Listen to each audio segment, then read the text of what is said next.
Selamat hari Tuhan, saudara-saudara sekalian. Salam damai Tuhan kita Yesus Kristus menyertai kita semua.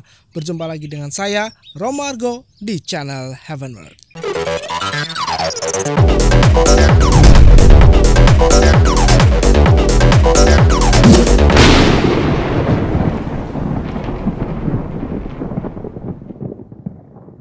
Saudara-saudara yang terkasih, saat ini saya berada di Biara OAD di Dong Nai di Vietnam, dan lihat di belakang saya ada patung Santo Agustinus dan di bawahnya ada bahasa Vietnam.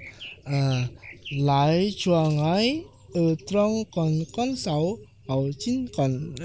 Saya masih belum terbiasa untuk membaca apalagi mengartikan bahasanya ya. Saya perlu belajar lebih banyak. Saudara-saudaraku yang terkasih, Injil hari ini menceritakan bagaimana Tuhan Yesus mengutus 70 murid-muridnya untuk pergi berdua-dua. Sekembalinya dari perutusan mereka, mereka berkata, "Tuhan, setan-setan pun takluk kepada kami demi nama-Mu."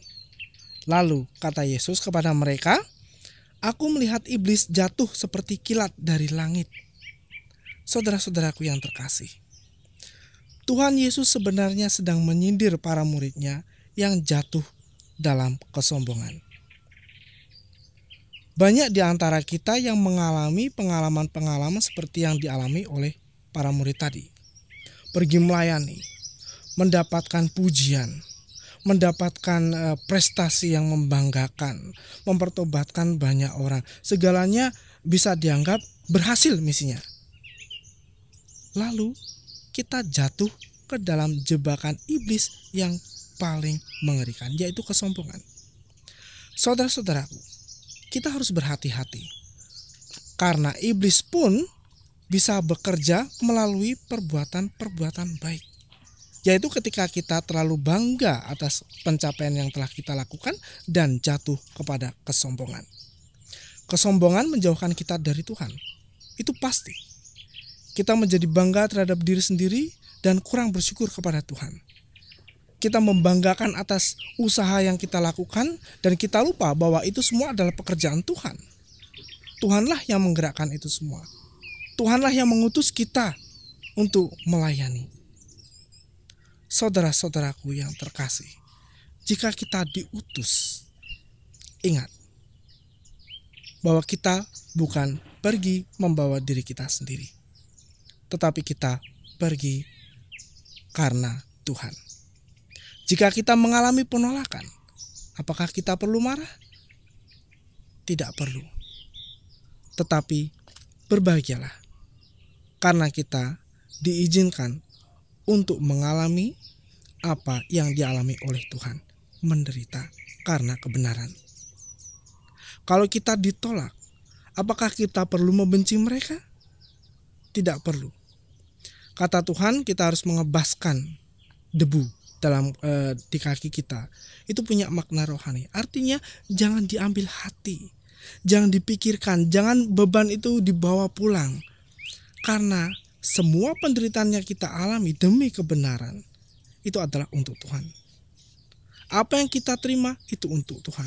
Baik dan tidak baik, sukacita maupun menderita, itu adalah untuk Tuhan. Jadi jangan khawatir. Pergilah untuk mewartakan kabar sukacita, mengabarkan kerajaan Allah ke seluruh dunia. Dimanapun kita berada, kita harus bersaksi. Dan jika kita menderita, jangan khawatir. Itu semua untuk Tuhan. Namun jika kita berhasil, ingat saudara-saudaraku, jangan jatuh dalam pencobaan. Jangan jatuh dalam kesombongan. Karena itu semua adalah pekerjaan Tuhan. Kata Tuhan di akhir, Dia mengatakan, "Janganlah bersukacita karena roh-roh itu takluk kepadamu, tetapi bersukacitalah karena namamu terdaftar di surga." Dengan pergi melayani, kita mengalami kebersamaan dengan Tuhan. Dan inilah yang kita harapkan, mengalami Tuhan. Apakah yang lebih besar daripada itu? Mengalami kebersamaan dengan Tuhan. Lalu apakah kita patut berbangga? Patut bersombong? Tidak. Mari saudara-saudaraku, kita terus bersemangat, pergi melayani, mengabarkan kerajaan Allah ke seluruh dunia, dan bersuka cita di dalam Tuhan. Tuhan Yesus mengasihi dan memberkati kita semua.